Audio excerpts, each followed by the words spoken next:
menyangkut kalimat tauhid. Saya ngaji di mana-mana bilang, kalau ngaji itu yang tahqiq itu detail. Detail itu bahasa Arabnya tahqiq.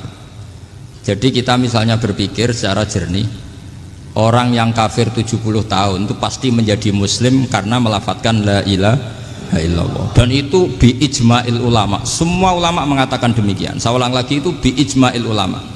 Karena mansus di Quran ada ayat kulil ladina kafaru iyantahu yughfar lahum ma qad salaf. Kalau orang yang kafir 70 tahun bisa dihilangkan kekafirannya hanya dengan kalimat la ilaha illallah Muhammadur Rasulullah. Berarti kalimat ini statusnya apa? Penghilang kekafiran, apa? Penghilang kekafiran. Lalu ada kelompok yang mengatakan gara-gara kalimat la ilaha illallah dan pegang patok nisan itu orang menjadi kafir. Ini kan jadi paradok. Lafadz yang kita statuskan sebagai penghilang kekafiran dengan lafadz yang sama orang menjadi kafir. Itu nggak ketemu nalar. Mbok nalar paling apapun tetap nggak ketemu. Kecuali tadi ya dalilnya pokok yang ngotot tadi. Itu memang kacau itu. Tapi alhamdulillah mereka insya Allah ya sadar. Kamu jangan bayangkan mereka tidak sadar terus, berarti kamu doanya jelek. Bisa saja mereka sudah ingin sadar, berhubung digojlok ini terus nggak jadi sadar.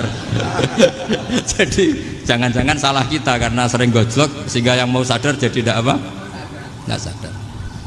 Saya tadi jam 10 sampai setengah 2 masih ngajar di pondok saya ngajar tafsir. Masih di Rembang sana saya. Terus saya ke Semarang, Delalah Muyassar. Ya mungkin agak-agak keramat, jadi tetap jam 3:4 saya bisa ketemu Habib Umar Hafid. Saya beberapa menit ya diskusi tentang manhaj beliau. Dan kebetulan saya sering belajar kitab beliau sama alumni-alumni Darul Mustafa.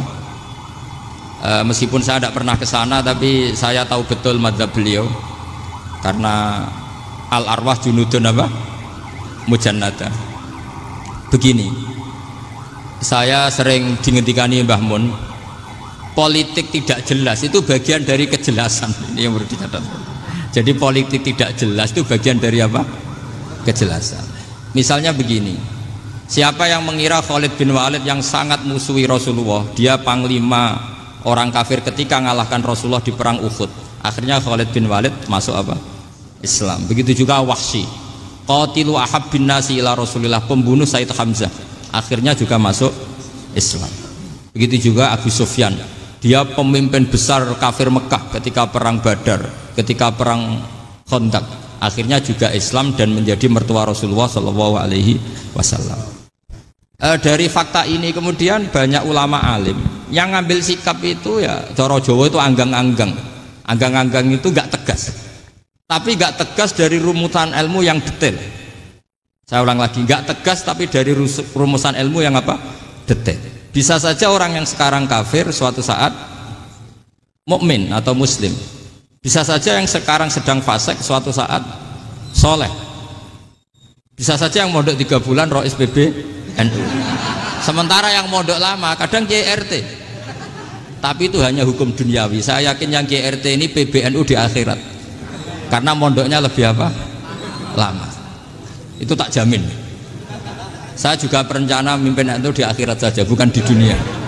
Makanya saya mohon SK itu berakhir muktamar mendatang. Karena saya sudah kiai sebelum diangkat. Makanya saya ulang-ulang, kalau pengangkatan itu niatnya ikrar, saya terima.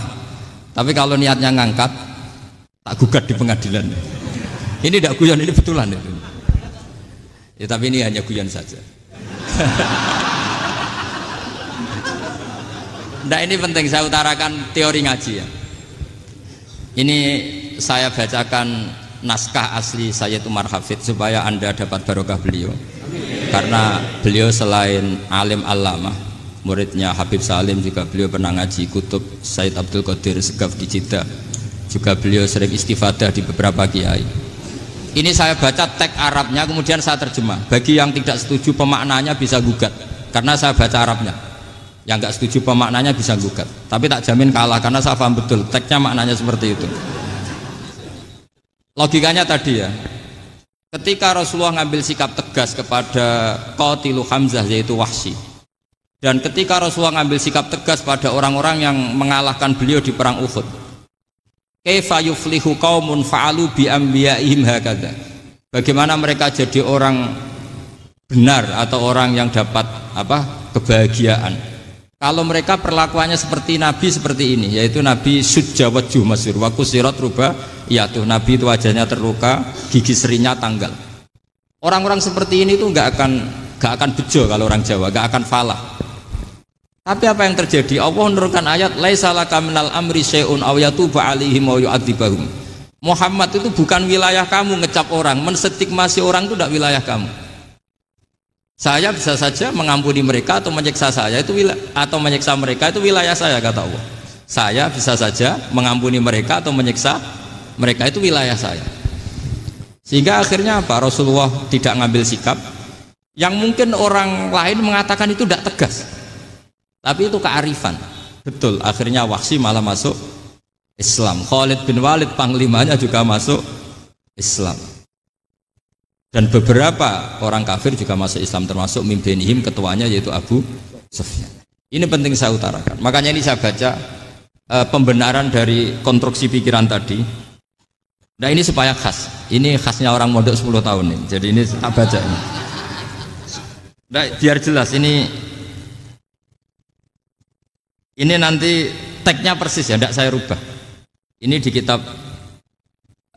kitabnya Habib Umar Hafid, namanya itu Taujihun Nabi Limardoti Bari.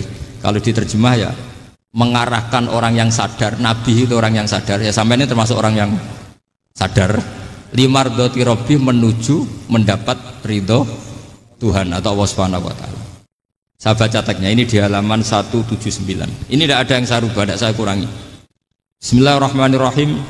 Fala buddha an wattina qulubana ala annana khodamatu ahli hadal qaul wa yattali'u wa min qulubina annana na'taqidu imkaniyata ayyasfa fi ahadina yaumal qiyamati man huwal ana kafirun yuslimu faya'lu sya'nu indal haqqi fayakunu sababan li kholasika fil qiyamah yumkinu dzalik.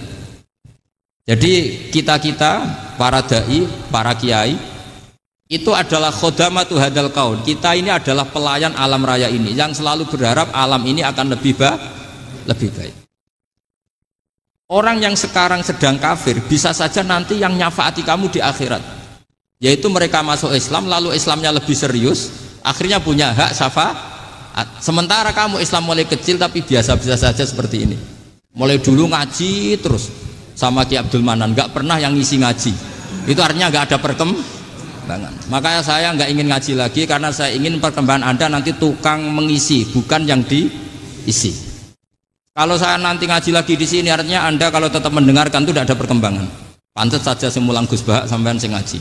Sekali-kali ada perkembangan, saya ngaji sampean yang mulang, itu bagus itu. Meskipun itu perkembangan yang menyesatkan.